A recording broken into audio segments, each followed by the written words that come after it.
Welcome to banking study centre YouTube channel.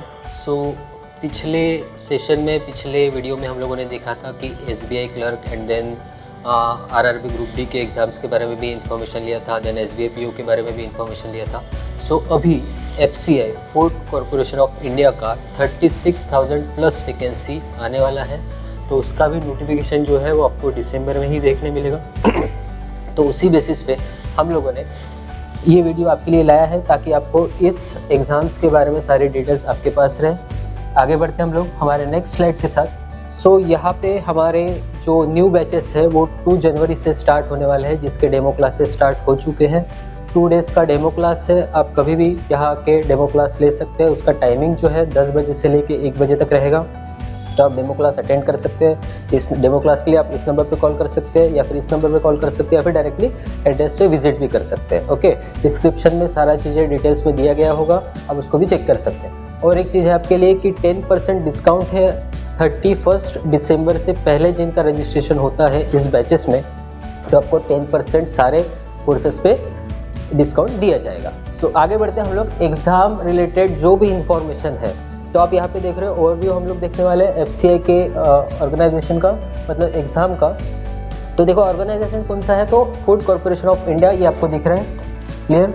Okay, अब कौन से पोस्ट आने वाले, तो कैटेगरी 1, 2, 3, 4 ऐसे पोस्ट होते हैं, लेकिन यहाँ पे आपको देखने मिलेगा कैटेगरी 2 एंड कैटेगरी 3 में ही पोस्ट देखने मिल रही है, 1 एंड 4 में अभी तक आने की है। यहाँ पे जैसे आपको दिख रहा है 33,566 वैकेंसी आने वाली है, और जिसमें कैटेगरी 2 एंड 3 में ही आने वाली है। आगे बढ़ते हैं तो अब यहाँ पे अगर हम लोग देखते हैं तो वैकेंसी जो है इतनी वैकेंसी थी। कैटेगरी गवर्नमेंट एग्जाम है, ये भी आपको पता है। ऑनलाइन फॉर्म फिलअप करना पड़ेगा, एप्लीकेशन मोड ऑनलाइन है, ठीक है। उसके बाद में registration date to be notified दिसंबर बोला गया है, कभी भी आ सकता है, आज भी आ सकता है, कल भी आ सकता है, लेकिन दिसंबर में आएगा ऐसा बोला गया है। अब उसके बाद में यहाँ पे आप अगर सिलेक्शन प्रोसेस देखोगे तो यहाँ पे देखिए ऑनलाइन टेस्ट एंड इंटरव्यू, एक ही टेस्ट होने वाला है, एक ही एग्जाम होने वाला है, उसके बाद में डायरेक्टली आपका इंटरव्यू होने वाला है। उसके बाद में सैलरी के बारे में हम लोग बात करते हैं। देखिए 71,000 पर मंथ, मतलब सैलरी भी अच्छी है, पोस्ट भी अच्छे है, पोस्ट अच्छे इसलिए सैलरी अच्छी है।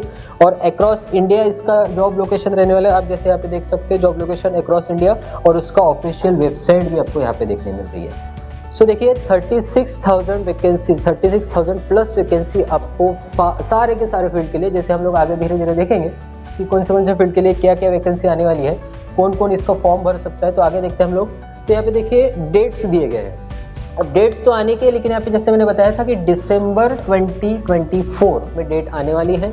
एग्जाम की डेट, देन अप्लाई की डेट, लास्ट डेट, ये सब कुछ अभी तक आने का है, लेकिन आपको वो जल्द से जल्द देखने मिल सकती है। आगे बढ़ते हैं हम लोग नेक्स्ट इसमें। तो इसमें देखिए वैकेंसीज कौन से कैटेगरी में कितनी वैकेंसीज है। तो आप सेकंड कैटेगरी में देख सकते हो 6,221 वैकेंसी है। उसके बाद में आप थर्ड कैटेगरी में देख सकते हो 27,345 वैकेंसी है। ओके, आगे बढ़ते हैं हम लोग नेक्स्ट। अब देखिए यहाँ पे फीस स्ट्रक्चर क्या होने वाला है, मतलब फॉर्म भरते समय आपको कितनी फीस लगने वाली है। तो यहाँ पे देखिए आप यूआर ओबीसी ईडब्ल्यूएस के लिए 800 रुपीज़ फॉर्म फिल करने के लिए, मतलब एप्लीकेशन करने के लिए लगने वाले, जो कि आपको ऑनलाइन ही भरने पड़ेंगे। यहाँ पे सब कुछ लिखा है, आप ऑनलाइन यूपीआई के थ्रू, मास्टर कार्ड के थ्रू सभी से भर सकते हैं। SC ST PWD और फीमेल, मतलब फीमेल चाहे ओबीसी हो तब भी उनको कोई भी चार्जेस नहीं लगने वाले हैं।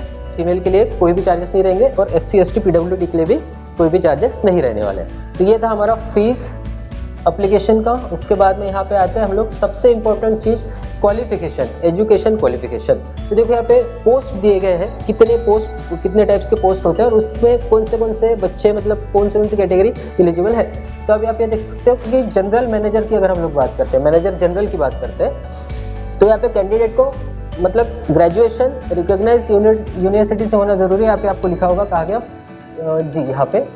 ओके, तो ग्रेजुएशन होना जरूरी है, या फिर जैसे यहाँ पे आपको दिख रहा है CA चार्टर्ड अकाउंटेंट, ठीक है। उसके बाद में ICWS CS है ना, तो ये भी आपको, मतलब ये स्टूडेंट भी इसमें दे सकते हैं। उसके बाद में आता है मैनेजर डिपोट, तो इसमें भी अब सबसे इंपॉर्टेंट, ये तो मैंने बताया नहीं कि 60% मार्क्स ग्रेजुएशन में होने चाहिए, 60% मार्क्स आपको ग्रेजुएशन में होने चाहिए। उसके बाद में आ गए हम लोग मैनेजर डिपोट में, तो उसमें भी सेम है, 60% मार्क रिकॉग्नाइज्ड यूनिवर्सिटी से ग्रेजुएशन होना चाहिए। उसके बाद में आते हैं हम लोग मैनेजर मूवमेंट, उसमें भी सेम ही क्राइटेरिया है, उसमें कोई चेंजेस नहीं है, 60% मार्क एंड ऑल ग्रेजुएशन उसके बाद में आपको देखने मिल रहा है manager accounts, so associate membership of the institute of chartered accountant of India, और में है मतलब और the institute of cost account of India, उसके बाद में the institute of company secretary of India, उसके बाद में और में BCom from a recognised university, BCom जिन्होंने किया उनको भी चल सकता है। Post graduation full time MBA जिन्होंने किया उनके लिए भी ये फॉर्म भर सकते हैं। उसके बाद में आते हैं हम लोग मैनेजर टेक्निकल। तो टेक्निकल मतलब इसमें जैसे इंजीनियर्स लोग, टेक्निकल वर्ड अगर आता है तो इंजीनियर्स लोग आएंगे। उसके बाद में जैसे बीएससी इन एग्रीकल्चर, जिन्होंने भी एग्रीकल्चर में बीएससी किया है वो ये पोस्ट फिल कर सकते हैं मैनेजर टेक्निकल का। उसके बाद रिकॉग्नाइज्ड यूनिवर्सिटी, ये तो कंफर्म ही है।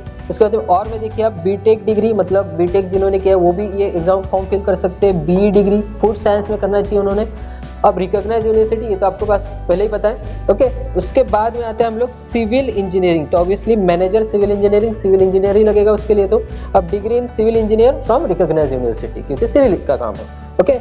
मैनेजर इलेक्ट्रिशियन मैकेनिकल इंजीनियर, ठीक है, इलेक्ट्रिकल मैकेनिकल इंजीनियर, तो डिग्री ऑफ इलेक्ट्रिकल इंजीनियरिंग और मैकेनिकल इंजीनियरिंग, मतलब इंजीनियर लोगों के लिए, इंजीनियर बच्चों के लिए भी बहुत अच्छी वैकेंसी है, जिसमें सैलरी भी आप देख सकते हो बहुत अच्छी है। और सिर्फ 2 फेज़ में एग्ज़ाम है, मतलब पहला फेज़ आपके लिए एग्ज़ाम ऑनलाइन एग्ज़ाम रहेगा, दूसरा रहेगा इंटरव्यू। उसके बाद में आते हैं हम लोग मैनेजर हिंदी। मैनेजर हिंदी का मतलब होता है जिनको हिंदी आती है, जो कि ट्रांसलेट कर सकते हैं इंग्लिश टू हिंदी। यहाँ पे आपको सबको लिखा है master degree of recognised university, master degree होना चाहिए। और उसके बाद में यहाँ पे आपको सबसे इंपॉर्टेंट चीज़ है equivalent in Hindi with English as subject at the degree, मतलब उस डिग्री में हिंदी और इंग्लिश दोनों सब्जेक्ट होना चाहिए। नीचे भी वही लिखा है फायर एक्सपीरियंस ऑफ द, या तो fire experience of terminological works in Hindi and और ट्रांसलेशन वर्क, मतलब जिनको ट्रांसलेशन आता है हिंदी टू इंग्लिश वो लोग भी ये फॉर्म भर सकते हैं, जो कि मैनेजर हिंदी होता है। तो इतने सारे लोग यहाँ पे फॉर्म भर सकते हैं और जगह भी बहुत है, ऐसा नहीं कि जगह कम है। तो ये सभी के लिए हम लोग लगभग बोल सकते हैं सारे ग्रेजुएशन फील्ड के लिए ये वैकेंसी है। हम लोग आगे बढ़ते हैं, नेक्स्ट इसके एग्जाम फेज के बारे में जानते हैं। तो ये आपके सामने एज लिमिट, ये भी बहुत ज़्यादा इंपॉर्टेंट है कि कितने एज वाले बच्चे इस फॉर्म को फिल कर सकते हैं। तो जैसे आप यहाँ पे देख रहे हो अपर एज लिमिट, तो यहाँ पे अपर एज लिमिट यहाँ पे देखो 28 ईयर्स मैनेजर के लिए, जो कि मैनेजर है। और वो जो मैंने लास्ट में बताया था कि जिनको हिंदी प्लस इंग्लिश आना चाहिए, तो उनके लिए 35 ईयर्स है। और बाकी जो कैटेगरी वाइज यहाँ पे दिख रहा है कि 3 ईयर्स ओबीसी के लिए, 5 ईयर्स SC/ST के लिए, अप टू यहाँ पे डिपार्टमेंटल FCI एम्प्लॉयज जो कि ऑलरेडी डिपार्टमेंट में है FCI के, तो उनके लिए अप टू 50 ईयर्स का होता है। अब यहाँ पे अगर हम लोग देखते हैं कि PWD जनरल है तो उनके लिए 10 ईयर्स का एक्सटेंशन होता है। अब इसके बाद में 10 ईयर्स, इसके बाद में 3 ईयर्स, इसके बाद में 5 ईयर्स, ओके। इसके बाद में OBC के लिए 13 ईयर्स का है। उसके बाद में यहाँ पे आप SC/ST के लिए देख सकते हो 15 ईयर्स। वाह, मतलब SC/ST के लिए सबसे ज़्यादा 15 ईयर्स, मतलब हम लोग अगर हिंदी है तो आप SC/ST कैटेगरी में आते हो तो आप डायरेक्टली 50 ईयर्स तक दे सकते हो। यहाँ पे भी आपका बहुत सारा है, मतलब बहुत सारे बच्चे इसमें फॉर्म फिल करने वाले हैं, आपको भी इसका फॉर्म फिल करना चाहिए, अच्छी वैकेंसीज है। आगे बढ़ते हैं हम लोग, और क्या है इसमें। अब देखिए सिलेक्शन प्रोसेस क्या होने वाले, जो कि मैंने ऑलरेडी बताया सिर्फ 2 फेज में एग्जाम होने वाला है। तो यहाँ पे आप देख सकते हो for manager general report moment account technical civil engineer electrical engineer mechanical engineer, इन सब के लिए ऑनलाइन कंप्यूटर बेस्ड टेस्ट, मतलब एक ऑनलाइन कंप्यूटर बेस्ड टेस्ट होगी। उसके बाद में डायरेक्टली होगा इंटरव्यू, और इंटरव्यू के बाद में डायरेक्टली होगी ट्रेनिंग। मतलब सिर्फ 2 फेज बोल सकते हैं। ट्रेनिंग तो वो इंटरव्यू मतलब जब आपका पूरा सिलेक्शन हो जाएगा तभी तो ट्रेनिंग होगी, ओके। उसके बाद में यहाँ पे आते हैं मैनेजर हिंदी के लिए, जो सबसे लास्ट में मैंने बताया था। तो उसके लिए क्या होना चाहिए, उसके लिए क्या है, online computer test and interview होगा, क्लियर है। तो कुछ ज़्यादा मतलब एग्ज़ाम में ही 4 सब्जेक्ट पूछे जाने वाले हैं। अब उसके बारे में भी हम लोग आगे डिस्कशन करने वाले। बढ़ते हैं हम लोग आगे। ये रहा आपके सामने एग्ज़ाम पैटर्न। तो देखिए जो ऑनलाइन टेस्ट बोला गया था उसमें सब्जेक्ट्स कितने, तो आप देख पा रहे हो यहाँ पे एक तो है इंग्लिश लैंग्वेज, उसमें 25 क्वेश्चंस है, 25 मार्क्स है। उसके बाद में उसमें 15 मिनट्स, यहाँ पे सेक्शनल वाइज टाइमिंग है, 15 मिनट्स आपको 25 क्वेश्चंस के लिए दिए जा रहे हैं। उसके बाद में है रीजनिंग एबिलिटी, उसमें भी 25 क्वेश्चंस है, 25 मार्क्स एंड 15 मिनट्स, उसके लिए सेक्शनल टाइमिंग भी है। उसके बाद में न्यूमेरिकल एप्टीट्यूड, जिसको हम लोग क्वांटिटेटिव एप्टीट्यूड बोलते हैं, तो उसमें भी 25 क्वेश्चंस, 25 मार्क्स एंड 15 मिनट्स आपको दिए जाएंगे। उसके बाद में है जनरल स्टडीज़ GS जिसको बोलते हैं, तो यहाँ पे 25 क्वेश्चंस, 25 मार्क्स एंड यहाँ पे 15 मिनट्स। ऐसे टोटल 100 मार्क्स है, 100 क्वेश्चंस है और यहाँ पे 60 मिनट्स का आपके लिए समय है, मतलब 1 आवर में आपको 100 क्वेश्चंस दिए जाएंगे। सारे क्वेश्चंस को 1 मार्क रहेंगे, आपको ऊपर लिखा गया है 1 मार्क, और नेगेटिव मार्किंग जो है 1/4 है, यहीं पे आपका लिखा गया है। नेगेटिव मार्किंग क्या रहेगा? 1/4 रहेगा। क्लियर है? आगे बढ़ते हैं हम लोग।